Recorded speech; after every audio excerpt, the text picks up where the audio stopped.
სახელითა მამისათა და ძისათა და სულისა წმინდისათა, ვინც გულდასმით აკვირდება სიწმინდის განახლების ლიტურგიას, ან როგორც ჩვენთან უფრო გავრცელებულია პირველ შეწირულის ლიტურგიას, მიხვდება განსხვავებას არა მარტო მსახურების თანმიმდევრობაში, არამედ არსშიც შეიძლება ასე ვთქვათ.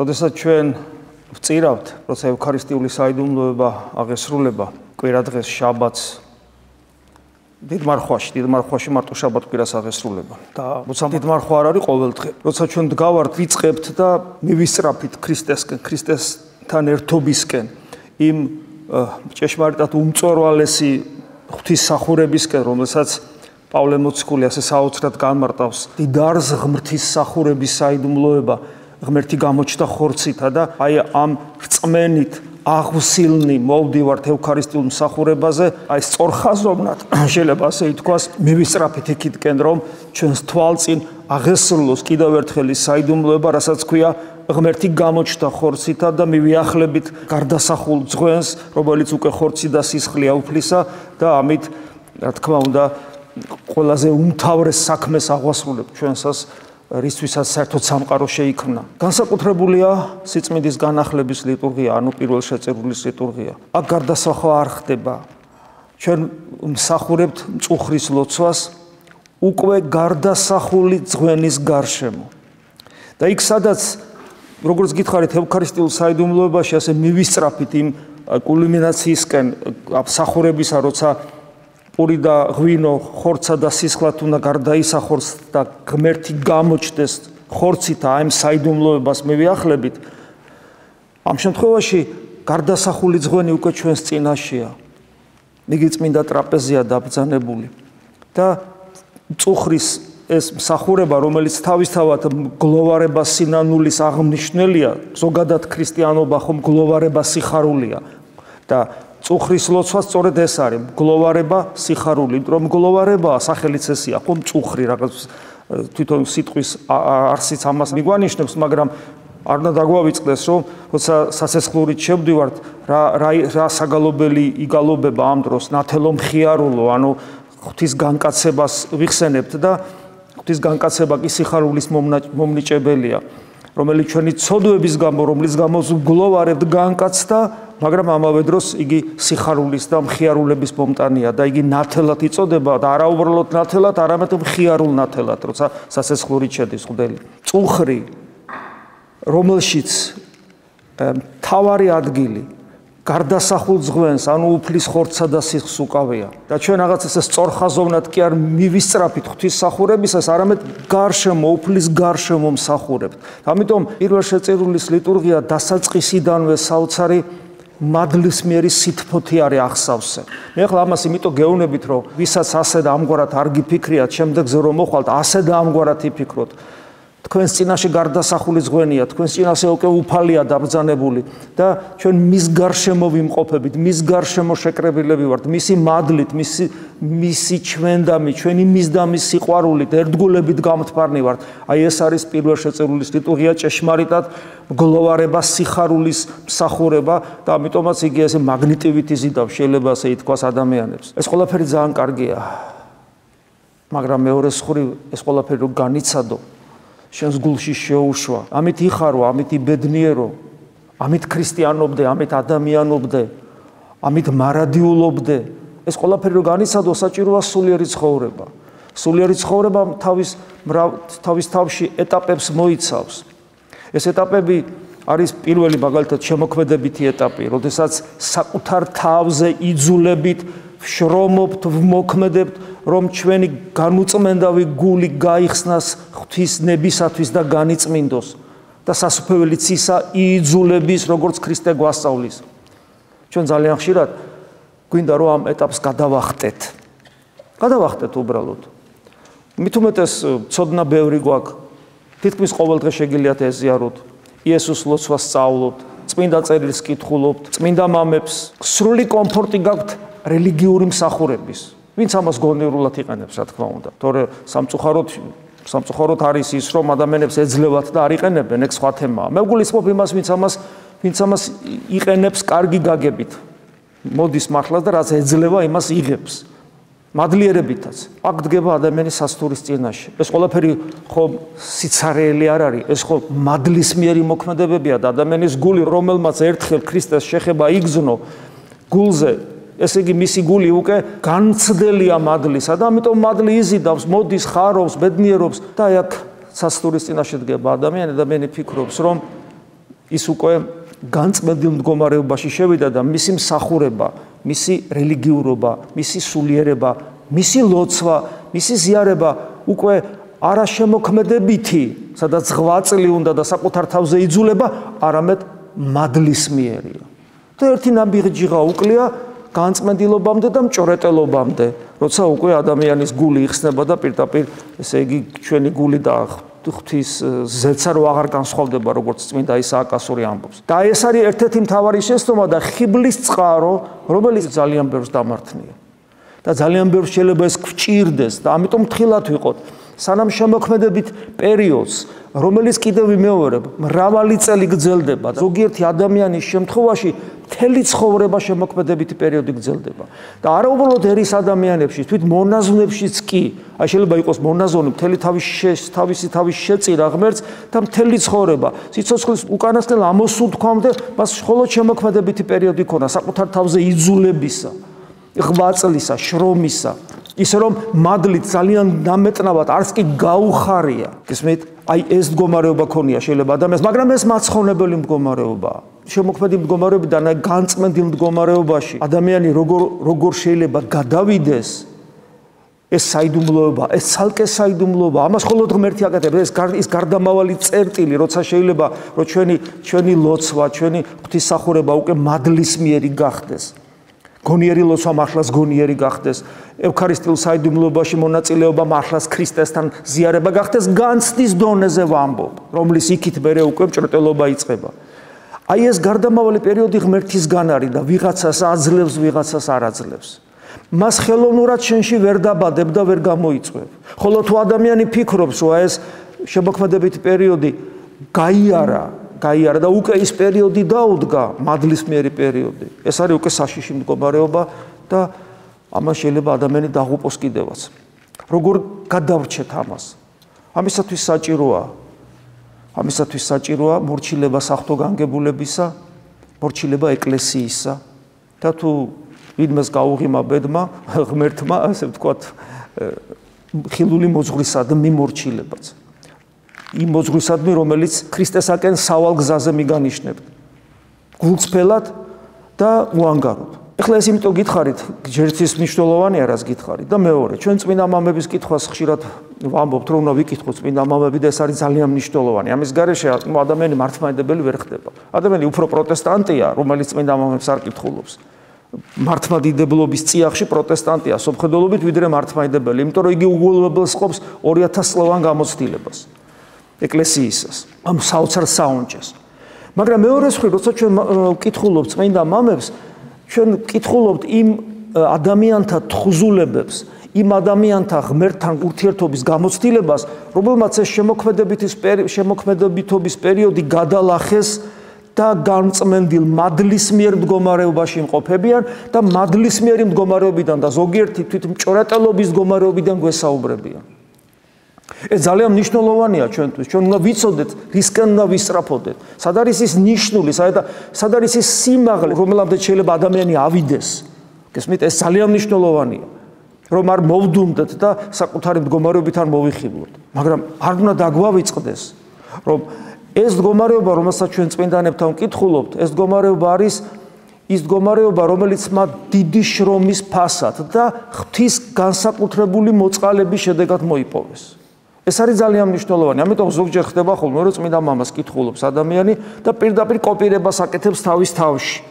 ესეც ასევე დიდი შეცდომაა. ვერ გააკეთებ კოპირებას თავის თავში, იმიტომ რომ მან გაიარა ის შემოქმედებითი პერიოდი და ზოგმა ამ შემოქმედებითი პერიოდის გავლას ათეული წლები მოანდომა. გესმით, 10 წლები. და სიცოცხლის ბოლოს ღირსი გახდა განწმენდილობისა, მადლისმიერი მდგომარეობისა, რომლის სიმაღლიდანაც მერე თხზულებას წერს და გვესაუბრება. მაგრამ მეორე მხრივ ძალიან მნიშვნელოვანია ამ თხზულებების კითხვა, იმიტომ რომ იგი ბევრ რამეზე ჩაგვაფიქრებს, თუ ამ ყველაფერს გავითვალისწინებთ, რაც გითხარით. და მე ესე ვიფიქრე, რომ რამდენი შეხვედრაც გვექნება ჩვენ ასე პირველ შეწირულის ლიტურგიაზე, სამწუხაროდ ქართულად ნაკლებად არის, თუ არის საერთოდ მისი თხზულებები, მინდა რომ გარკვეული ამონარიდები წაგიკითხოთ ძალიან დიდი მამის, რომლის თხზულებანიც ძალიან ბევრ თანამედროვე წმინდა მამას და მოღვაწეს სამაგიდო წიგნად ჰქონდა, თუ არ ვხვდები წმინდა იოსებ ისიქასაც. ეს არის წმინდა ისააკ ასური. რამდენიმე გარკვეულ ამონარიდებს წავიკითხავთ და ღვთის მადლით განვიხილოთ და ჩვენ რომ ჩვენ სარგებელი გვეყოს და ჩვენ სულიერ ცხოვრებას ხელი შეეწყოს. სიტყვებად არის დაყოფილი, პირველი სიტყვიდან რამდენიმე ამონარის წაგიკითხავთ. წმინდა ისააკ ასური ბრძანებს სათნოებათა საწყისი ღვთის შიშია. სხვათა შორის აი ამის გამოტოვებაც ხშირად უნდათ ხოლმე ადამიანებს, რომ არ ეშინოდეთ ღვთისა კრძალვა, რომელიც ვლინდება კრძალვაში, სიწმინდეების მიმართ, ეკლესიის მიმართ, შენი ღვთის ხატობისა და მსგავსობის მიმართ. ძალიან მნიშვნელოვანია, რომ ჩვენ მუდამ გვახსოვდეს, რომ ჩვენი ცხოვრების წესით, ჩვენი დაცემული ბუნებიდან გამომდინარე, ყოველ წამს შეიძლება ღმერთი შეურაცხოთ. იმიტომ რომ ჩვენ ტყავის სამოსელი გვასვია, ჩვენი პირუტყული და დემონური მიდრეკილებები და თუ არ გვექნება სიფხიზლე, თუ არ გვექნება ღვიძარება, თუ არ გვექნება განჟისუნარი, გონიერება, დაკვირვებულობა საკუთარ თავზე, აუცილებლად, არათუ სავარაუდოდ, არამედ აუცილებლად ვიქნებით მუდამ შეურაცხყოფელი საღვთო სიწმინდის. ამიტომ ეს ღვთის შიში გვიცავს, რომ ვიყოთ მობილიზებული, მოჭიმულები, რომ არ მოვეშვათ, იმიტომ როგორც კი მოეშვები, იმ წამსვე ხდები ჭურჭელი იმ ბოროტისა, რომელიც იმას ესწრაფის, რომ სულ ჩვენში იყოს და საკუთარ სახლადაც გვთვლის, როგორც თავად უფალი გვასწავლის. ამიტომ სათნოებათა საწყისი არის ღვთის შიში.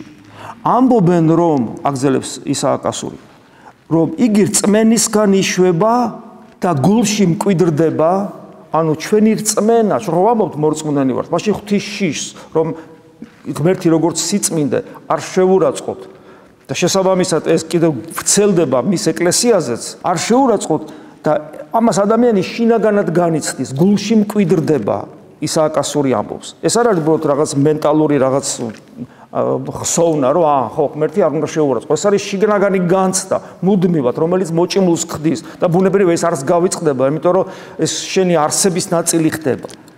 და ეს ასე ხდება მაშინ, როდესაც გონება ამასოფლის საზრუნავთაგან განშორებულია. რა თქმა უნდა, ეს მონაზვნებზე წერს და ჩვენ მონაზვნები არა ვარ და ამასოფლის საზრუნავთაგან ჩვენ ვერ განვეშორებით სრულად, ეს შეუძლებელია. მაგრამ მეორე მხრივ, შეიძლება ითქვას ჩვენს გვეკუთვნის პირდაპირი გაგებითაც და ოღონ აქ ამ შემთხვევაში განშორებულობიდან იგულისხმება არა ჩვენი ფაქტობრივი განშორებულება ამასოფლის საზრუნავთაგან, არამედ გულისმიერი განშორება. გულისმიერი, ჩვენს გულში არ უნდა იყოს ადგილი ამასოფლისათვის. ეს მე ვიცი, რომ ძალიან რთულია, ზოგ შემთხვევაში ადამიანისათვის პრინციპში შეუძლებელის, მაგრამ იქ სადაც ქრისტე მკვიდრობს შეუძლებელი აღარაფერია. თლიანად შეიძლება ჩართულიყო ამ ქვეყნიურ საქმეებში, მაგრამ გულში ადგილი მხოლოდ ქრისტეს ჰქონდეს. და თუ ვინმე იფიქრებს, რომ შეუძლებელია ერის ადამიანისათვის, ამის მაგალითები გვაქვს, საწინააღმდეგო მაგალითები წმინდა ეკლესიის ისტორიიდან. გამახსენდა წმინდა ნიკოლოზ კავასილა, რომელიც ერისკაცი იყო. გამახსენდა წმინდა ბასილი დიდის ოჯახის წევრები, ერისკაცები. წმინდა გრიგოლ პალამას ოჯახის წევრები და მაამა, რომელიც უმაღლესი თანამდებობის პირი იყო ბიზანტიის კარზე და საერო საქმეები ჰქონდა უამრავი. მაგრამ გულში ქრისტეს გარდა მას არაფერი ყავდა. და ამიტომ იგი წმინდანათაც არის კანონიზირებული. ძნელად თუ მოიძებნება, ან შეიძლება საერთოდაც არ მოიძებნება ისეთი ადამიანი, რომელიც ანგელოზის მსგავსიც რომ იყოს თვისებებით, ნახეთ, ძნელად მოიძებნება, ან შეიძლება საერთოდ არ მოიძებნება. და ანგელოზის მსგავსიც რომ იყოს თვისებებით, მაინც თუ შეძლებდა პატივის ტვირთვას, ნახეთ რა რთულია ესე იგი და რა საშინელი ვნებაა პატივმოყვარეობა. ის არის ერთ-ერთი ვნება, რითაც ადამი დაავადდა. ეს ადამი და ევა დაავადდნენ სამოთხეში ყოფნისას, თუმცა ღმერთი უარყვეს და ეს არის ჩვენი არსების ნაწილი, რომელიც ხელოვნურად შემოგვეტმასნა, შეიძლება ასე ითქვას, ცოდვი დაცემის გამო ღმერთს ასეთად არ შეუქმნივართ, მაგრამ ფაქტი ფაქტად რჩება. ის ჩვენ მივიღეთ მემკვიდრეობით ჩვენი პირველ მშობელთაგან, ანუ ადამისა და ევასაგან. და ჩვენ მასთან ერთად ვიბადებით. ანუ წყურვილი, სურვილი, მუდმივი მოსურნეობა, რომ პატივი მოგვაგონ და პატივი გვცენ. ადამიანებში ეს ვნება იმდენად ძლიერია, რომ ადამიანები ამით იმართებიან, ამით ცხოვრობენ, ამით ყოფიერებენ, ამით ბედნიერებენ. და ეს შემოჭრილია თვით სულიერ და რელიგიურ ცხოვრებაშიც. და ეს ადამიანს ძალიან აზიანებს და ამიტომ საკუთარ თავს როგორ გაუმკლავდეთ ამას და როგორ გავიგოთ რა გვჭირს და როგორ გვჭირს და რა დოზით გვჭირს, საკუთარ თავს ვაკვირდებოდეთ. მუდამ და საკუთარ შეგრძნებებს, საკუთარ გულის სიტყვებს, გულისხმებს ვადარებდეთ იმას, რაც განცხადებული გვაქვს, გამოცხადებული გვაქვს წმინდა წერილში. თუ ადამიანი ამგვარად იქცევა, იმიტომ რომ პატივმოყვარეობა, პატივის მიღების სურვილი და პატივის მიღების შემთხვევაში სიხარული და პატივის არ მიღების შემთხვევაში მწუხარება, ეს ყოველთვის განიცდება ჩვენს გულში გულის სიტყვის მიერ. როცა ან გვიხარი, ან ბრაზდებით, ან მწუხვართ, ან ესე იგი საშნელ მრისხანებაში ვარდებით და ასე შემდეგ და გულის სიტყვების გადამოწმება და შემოწმება წმინდა წერილის მიხედვით, სახარების მიხედვით, წმინდა მამების მიხედვით. სიცოცხლის გზის დასაწყისია, რა არის სიცოცხლის გზის დასაწყისი? მუდამ ღვთის სიტყვით განვისწავლებოდეთ. ნახეთ, ხშირად გვითხოვს, რომ სახარება არის დასაწყისი ჩვენი სულიერი ცხოვრებისა, გაგრძელება ჩვენი სულიერი ცხოვრებისა და სახარებით უნდა გავიდეთ ამ სოფლიდან. ანუ ჩვენი ცხოვრების ანი და ჰოეა. და აი ახაც წმინდა ისააკ ასური ესე გეუბნება, სიცოცხლის დასაწყისი, ეს არ არის ბიოლოგიური სიცოცხლე. ეს არის ის სიცოცხლე, რომელიც არის სიცოცხლე ღმერთში, რომელიც თავად ღმერთია.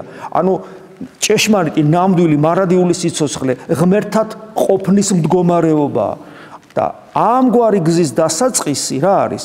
მუდამ ღვთის სიტყვით განვისწავლებოდეთ და მე აგზელებს უპოვარებით ცხოვრობდეთ. ეს პირდაპირ გაგებით მონაზვნებს ეკუთვნის, მაგრამ ქრისტიანებს გვეკუთვნის ერისკაცებს იმდენად, რამდენადაც გულში მხოლოდ ქრისტე უნდა ყვავდეს და არა ამასოფლის რაიმე თქვათ ნივთი ან ცხოვრების წესი და ამ ქვეყნიური სიხარული.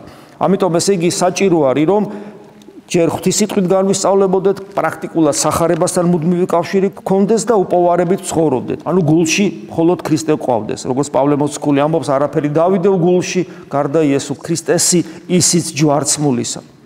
პირველში მყოფობა, ანუ ღვთის სიტყვით განსწავლა, მეორეს აძლიერებს. საკუთარი თავის ღვთის სიტყვაში განსწავლით და დარწყულებით სიგლახაკეში წარემართები. ჭეშმარიტად ესეა, როცა შენი გული ბედნიერობს ქრისტეთი, როცა წმინდა წერილს უღმავდები, წმინდა მამებს, ლოცულობ და ასე შემდეგ, გიყვარდება უფალი და სხვა ყველაფერი ფას კარგავს. შენს გულში ის თავისთავად აღარ რჩება. აღარ გახარებს. ის რაც ადრე გახარებდა, ეხლა აღარ გახარებს. ამიტომ ღვთის სიტყვით განსწავლა სიგლახაკეში წარმართავს.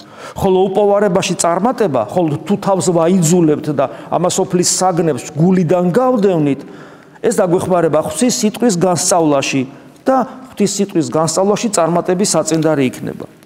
ხოლო პირველისა და მეორეს შემწეობით, ანუ ღვთის სიტყვაში განსწავლით და გულიდან განდევნით ამასოფლის სულისა, ამათი შემწეობით სათნოებათა მთელი ნაგებობა აღიმართება და როცა ჩვენ ვერ ვახერხებთ ცოდვების დამარცხებას და პერმანენტულად ცოდვაში ვცხოვრობ და ცოდვები პერმანენტულად ჩვენ ცხოვრებაში მეორდება და არა მარტო ცოდვები, არამედ დაცემები. არის ცოდვები და არის დაცემები. ცოდვა არის, როდესაც ცოდავ, ნანობ, ეზიარები, ცოდავ, ნანობ, ეზიარები. არის დაცემა, როცა ეცემი და ვეღარ ეზიარები. გარკვეული პერიოდის განმავლობაში. ამიტომ ჩვენში ხდება ერთის და მეორეს და მეორე არის საშინელება, იმიტომ რომ დაცემას ყოველთვის უნდა მოყვეს წამოდგომა. ღვთის მადლით ხდება ეს. მაგრამ იცოდეთ, რომ ადამიანთა ცხოვრებაში ხდება და მომხდარა ესე. ქრისტიანების ცხოვრებაში დაცემა შეიძლება აღმოჩნდეს საბოლოო, რომ ვეღარ წამოდგეს ადამიანი. ამიტომ დაცემა, ანუ ის ცოდვა, რომელიც ზიარებისგან განგაშორებს, ძალიან საშიში მდგომარეობა. ეს არის ფაქტურად სულიერი სიმსივნე, რომლისგანაც ან განიკურნები, ან არ განიკურნები. არავინ არ იცის ეს. ამიტომ, როდესაც ადამიანი მიდის, მოდი ესე ვიტყვი, შეგნებულად დაცემისკენ, იცის რა, რომ მე ვეღარ ეზიარებ. მან უნდა იცოდეს, რომ ეს შეიძლება იყოს ბოლო მის ცხოვრებაში. ამის მაგალითები ყოფილა არის და კიდევ იქნება. ამიტომ ძალიან ფრთხილად უნდა ვიყოთ დაცემებთან დაკავშირებით. ეს არის ძალიან მნიშვნელოვანი. და ამიტომ როცა ჩვენ ვამბობთ, რომ სათნოებებში ვერ ვცხოვრობთ, ანუ ცოდვებში ვართ და სათნოებებში ვერ ვცხოვრობთ. ერთ-ერთი მიზეზი ეს არის, სათნოებათა მთელი ნაგებობა აღემართება მხოლოდ მაშინ, როდესაც ღვთის სიტყვაში განვისწავლებით და გულიდან ამას სოფლის სულს გამდევნით. ნახეთ როგორ მკაცრად ამბობს, ამას სოფლისგან განშორების გარეშე ვერავინ იმპერატიულად საუბრობს. ვერავინ მიუახლოვდება ღმერთს. თუმცა რა ისააკასური რა იგონებს რამეს გახსოვთ უფლის სიტყვები. ორი ბატონის მონა რო ვერ იქნები. კიდევ ვიმეორებ, მონაზვნებს ესაუბრება, მაგრამ ჩვენს გვეხება ეს. იმიტომ რომ აქ შემთხვევაში მონაზვნს არც კი ახსენებს, არც უფალი ახსენებს, როცა ამბობს ორი ბატონის მონა ვერ იქნებიო. ამიტომ ეს ძალიან მნიშვნელოვანია. გულში მხოლოდ ქრისტეს აქვს ადგილი. გული ქრისტესთვის გვაქვს, სხვა არაფრისთვის. ეს ძნელია, რა თქმა უნდა, მაგრამ სულიერი ცხოვრება, ღვაწლი, აი ეს პირველი პერიოდი, რო გითხარით, შემოქმედებითი პერიოდი. შემოქმედებითი პერიოდის სირთულე რაში მდგომარეობს? რატო გაურბიან ადამიანები შემოქმედებით პერიოდს? რატო უნდათ რომ გადაახტენ ამას და მადლში ილივლიონ, სილამძულეში რომელიც ხიბლია? იმიტომ რომ ჩვენ გულს არ ეთმობა ამას სოფლის სული, მას უყვარს ამას სოფლის სული.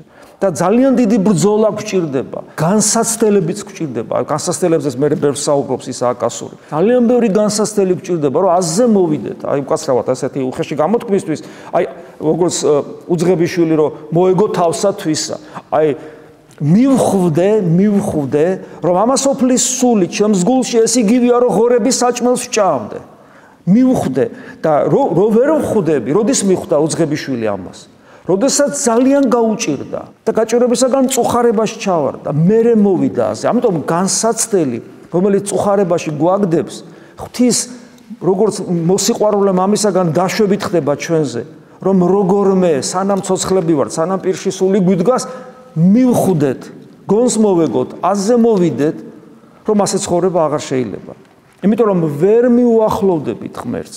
ჩვენზეთ განსაცდელების დაშვების გარეშე ჭეშმარიტების შემეცნება შეუძლებელი იქნებოდა. ნახეთ, განსაცდელებზე გითხარით იქნება მეთქი. ანუ ჩვენზეთ განსაცდელების დაშვების გარეშე ჩვენ ხო არ გვიყვარს განსაცდელები და ხო ეგრევე წუწუნს ვიწყებთ. დრტვინვას, ესე იგი რწმენას ვკარგავთ.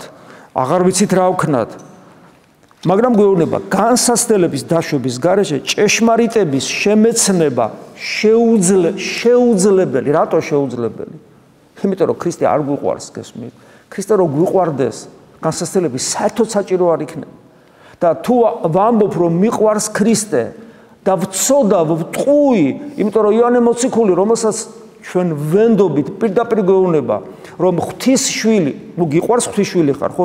ღვთის შვილი აღარ წოდავს, დაცემის წოდვით გულისხმობ. ღვთის შვილი არ წოდავს, სანამ შენ წოდვით ეცემი. სანამ შენ წოდავ, სანამ შენ წოდვა გიყვარს, არა ხარ ღვთისშვილი. არა ხარ ღვთისშვილი. იმიტომ რომ ღვთისშვილი აღარ წოდავს. გამოცხადებითი წოდნაა ეს. ღვთისშვილი არ წოდავს. ჩვენ წოდავთ. და ჩვენ რო გვიყვარდეს უფალი, მაშინ ეს პრობლემა საერთოდ აღარ იქნება და რო არ გვიყვარს, უძღებიშვილის მდგომარეობაში როა, უძღებიშვილი რომ მიდის მამის სახლიდან, მას ხო მამა არ უყვარს. შვილია არ უყვარს და წავიდა. დაკარგა შვილობის სტატუსი. ის მე ამბობს, რომ არც კი ვარ მე ღირსი მიშვილად ვიწოდებოდე. მოვიდა გონზე, არა ვარ მე ღირსი მიშვილად ვიწოდებოდა. ხო და აი როდის მოვიდა გონზე, როცა განსაცდელებში აღმოჩნდა. ამიტომ განსაცდელების გარეშე ჩვენგან ჭეშმარიტების შემოცნება შეუძლებელი იქნებოდა. ამის დამასდასტურებელი კი ისაა, რომ ღმერთს ადამიანის შესახებ, ნახეთ, საინტერესოა. განსაცდელის, ასე იგი ღმერთი არ განებებს თავს. ერთი განსაცდელი დამთავრდა, მეორე დაიწყო, მეორე დამთავრდა, მესამე დაიწყო, მესამე დამთავრდა, მეოთხე. აი ესე არ მთავრდება. იმიტომ რომ არ გიყვარს, შესაბამისად არ მთავრდება. სანამ არ შეიყვარება, არ გიყვარს, ისევ იქნება განსაცდელი, ისევ მოვა ეს განსაცდელი, აუცილებლად. და რატო გტანჯავს ასე ღმერთი? მიგვიშვას რა ცოტა შევწოდავ, ცოტა რაღაცა, ასე ლაითი ქრისტიანები ვიქნები და მე რაღაცა გვიშველოს. არ შეიძლება ესე? არ შეიძლება და რატო და გვიხსნის. ამის დამადასტურებელი ისაა, რომ ღმერთს ადამიანის შესახებ დიდი მიზანი აქვს. ღმერთის მიზანი ყოფილხარ შედალოცილო და იმიტომ არ შეიძლება. ანუ შენ აი ესე უკაცრავად სლენგისთვის ლაითად ვერ მოახერხებ იყო სასუფეველში, მოდი ესე ვთქვა. ვერ მოახერხებ, არ გამოვა ეს. იმიტომ რომ შენ სტატუსით უნდა გახვიდე, ღვთისშვილის სტატუსით უნდა გახვიდე, მადლით ღმერთობის სტატუსით უნდა გახვიდე. სხვანაირი სასუფეველი არ არსებობს. ჩვენ ქრისტიანები ვართ, ჩვენ არ გვწამს 60 სადაც ხორციელი სიამოვნებების აპოგეაა რაღაც. არა, ჩვენ ღმერთისშვილობა, ჩვენ ღმერთისშვილობა გვეძლება, ეს არის და ამიტომ ღმერთს შენ შესახებო გეუნება. აი მე რომ დავდგე და ესე იგი ღმერთს მიზანი აქვს ჩემ შესახებ. ვინა ვარ მე? რას წარმოვადგენ სამყაროში? და გალაქტიკების შემოქმედ ჩემთან დაკავშირებით მიზანი ქონია, გესმით? ჩემთვის მოიცალა. დიდი მიზანი აქვს და არ არსებობს ადამიანი. ნახეთ? ხო შეიძლება, შენზე კი აქვს მიზანი ახლა შენ მე რა, ახლა მე შენ კი შენ ისაკასულზე ქონდა მიზანი და მე ახლა ჩემთვის ვიქნები ღობესთან მიგდებული არ შეიძლება? და ნახეთ, დიდ მიზანზე როცა საუბრობს, მე ამბობს, არ არსებობს ადამიანი, რომელიც ღვთის განგებლობის გარეშე იქნებოდა დარჩენილი. აი ამ განგებლობის გარეშე მიზანი რო აქვს, ანუ ყველაზე მიზანი აქვს. ყველა ადამიანზე მიზანი აქვს. და შეუძლებელია მიზნის გარეშე ადამიანი გერქვას. ადამიანი რო ხარ, ესე იგი მიზანი შენ შესახებ მიზანი აქვს. ამიტომ არ დაგანებებს თავს და ლიტურგიკულ მსახურებაში ოქროპირის წირვაშია თუ არ ვსდები, პირდაპირ არის. ხო, ოქროპირის წირვაშია, რომ მადლიერების ლოცვაში, რომ პირდაპირ ვახსენებთ საკუთარ თავს და გვეუბნებათ ლიტურგიკული მსახურება, რომ ღმერთი არ დაგვანებებს თავს სანამ არ გვაცხოვნებს. არ დაგვანებებს თავს სანამ არ გადაგვარჩენს. ამიტომ განსასწრებელი მოუკლებლივ იქნება ჩვენ ცხოვრებაში, იმიტომ რომ მოუკლებლივ არ გვიყვარს ჩვენ ღმერთი. ნამდვილი სიცოცხლის საწყისი. ღვთის შიშია, ისევ შიშზე საუბრობს, რომელიც ვერ გუობს მიწიერ საგანთა შორის მოხეტიალე გონებაში მყოფობას. ესე კვლავ დაუბრუნდა ღვთის შიშს და ამბობს, რომ სიცოცხლის საწყისი ვერ გუობს, ნამდვილი სიცოცხლე ვერ გუობს მიწიერ საგანთა შორის მოხეტიალე გონებას. ეხლა ხო ვიცით ეს რასაც ნიშნავს? როგორც კი ლოცვაზე დადგები, რა შვება შენი გონება? წავიდა. საერთოდ რო არ გიფიქრია, საერთოდ რო არ გახსენებია, იმ წამსვე იწყებს მოგზაურობა საქმეებში, ადგილებში, წარსულში, მომავალში, გეგმებში, რაღაცა უამრავ რამეს აკეთებს. ვერაფერთ ვერ იმორჩილებ. როგორც კი მორჩები ლოცვას და გავიწყდება ეს ყველაფერი და რაღაცას აკეთებ. რამე თუ გრძნობების და რატო ხდება ეს? რამე თუ გრძნობების მსახურებაში მყოფი გული, გრძნობების მსახურებაში მყოფი გული ღვთის ტკბობას ვერ ახერხებს. ნახეთ რა ხდება? ჩვენი გული, ანუ ჩვენი შინაგანი სამყარო არის გრძნობების მსახურებაში, ემოციებით ახსავსე, მიწიერით ტკბობა სურს. და შესაბამისად, უკვე ჩვენ შინაგან გონება არის ჩვენი შინაგანი არსი. ჩვენ გონებას უკვე აღარ ძალუც, რომ ღვთის შიში კონდეს ჭეშმარიტი, შესაბამისად გაურბის ღმერთს და ღმერთით ტკბობა და ღმერთით სიხარული არ შეუძლია და კვლავ იქ ანუ რასაც ვამბობდით, რომ იძულებული ხდებით და ვიცით რა, რომ ეს არ შეიძლება, იძულებული ხდებით ვიწვალოთ, ვიღვაწოთ, ვიმარხულოთ, საკუთარ თავზე იძულება მოვახდინოთ და მოუკლებლივ იყოს ეს იძულება იმისათვის, რომ ჩვენი გული გათავისუფლდეს ამასოფლის სულისაგან. ადამიანები, რომლებიც ასე და ამგვარად ცდილობენ ცხოვრებას, ღმერთი მათ მხოლოდ გაჭირვებაში არ ამყოფებს. პერიოდულად მოიხილავს ხოლმე დაუმსახურებლად, მოგვიხილავს ხოლმე ღმერთი დაუმსახურებლად და გვაძლევს სიხარულს მადლს, რომლის ერთ-ერთი ნიშანიც ისაა, რომ თქვენ აქ დგახართ და იმყოფებით და მოდიხართ თქვენი ნებით და არა იძულებით, არანაირ გაიძულებთ მოხვიდეთ აქ. თქვენ თუ იძულება არსებობს, საკუთარ თავს თვითონ აიძულებთ და აიძულებთ იმიტომ, რომ მიუხედავად იძულებისა, ბევრი სიხარული და ბედნიერება მიგიღიათ. რატომ? იმიტომ, რომ ღმერთი გვანუგეშებს, ღმერთი გვაძლევს ამ სიხარულს და ერთის ხრივ კიდევ ვიმეორებ, მუდმივი ღვაწლია საჭირო, მაგრამ მეორეს ხრივ არც ღვთაებრივი სიხარული არ გვტოვებს. აი, რამდენიმე მუხლი წავიკითხეთ და ნახეთ, როგორი ღრმა არის წმინდა მამის ეს სიტყვები. და ისიც როგორ არის, ეს წიგნი არის მთლიანად აი მარგალიტებით სავსეა. უბრალოდ მთელ წიგნს ხო ვერ გამოვიტან, შეუძლებელია. ამიტომ რაღაცებს ვკრიფავ და რაც მრჩება, ის ძალიან მენანება, მაგრამ მთლიანად ესე იგი საუნჯია ეს წმინდა ისააკასური. ზოგადად წმინდა მამები ასეთები არიან. ამიტომ გვიყვარდეს წმინდა მამების კითხვა, და ვეცადოთ, რომ აი წმინდა წერილიwith უნდა იკითხო, იმიტომ რომ მადლის წყაროა. სიღრმისეულად გააზრებით, დაფიქრებით და რა თქმა უნდა იმის გათვალისწინებით, რომ ისინი გველაპარაკებიან მადლისმიერი და მჭრეტელი მდგომარეობიდან. გავლილი აქვს ის პერიოდი, რომელსაც შემოქმედებითი შრომა ქვია და 8 წელი ქვია, გავლილი აქვს გზა, იქიდან გველაპარაკებიან და თითქმის ზეციდან შეიძლება ასე ითქვას, ესე იგი გვესაუბრებიან. და გვაძლევენ იმ ნიშნულს, უმაღლეს ნიშნულს, ისკენაც ჩვენ უნდა ვისწრაფოდეთ. და ისინი ჩვენ წინამორბედებად არიან სასუფევლისაკენ მიმავალ გზაზე. შეგვეციოს წმინდა ისააკასური და ყველა წმინდა მამა ჩვენ სულიერ ცხოვრებაში. ამინ. მადლი უფლისა ჩვენისა იესო ქრისტესი და სიყვარული ღვთისა და მამისა და ზიარება სულისა წმინდისა იყოს თქვენ ყოველთა თანა. ამინ.